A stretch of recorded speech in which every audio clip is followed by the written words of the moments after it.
अस्सलाम वालेकुम। मेरा नाम है कामरान फ़रूक और मैं सुपरटेक में जॉब करता हूँ।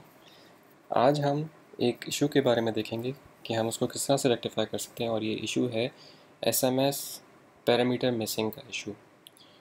ये अक्सर इशू हमें आता है कि जब कोई एसएमएस न्यू फॉर्मेट में हमारे पास आता है तो उसमें हमारे पास प्रॉब्लम ये आती है कि वो एसएमएस हमें रिसीव नहीं हो पाता सही तरह से। उस केस में हमारे पास ये कुछ इस तरह की ईमेल रिसीव हो जाती है care@supertech.com पे। इसमें जो इसका सब्जेक्ट है वो parameter missing SMS on trail of errors करके एक इसका सब्जेक्ट आता है। इस सब्जेक्ट से आप सर्च करेंगे तो आपको और भी दूसरे प्रीवियस जो हमारे पास इस तरह के इससे रिलेटेड जो मैसेजेस आए हुए हैं, इससे रिलेटेड जो ईमेल्स आई हुई हैं, वो भी आपको मिल जाएंगे।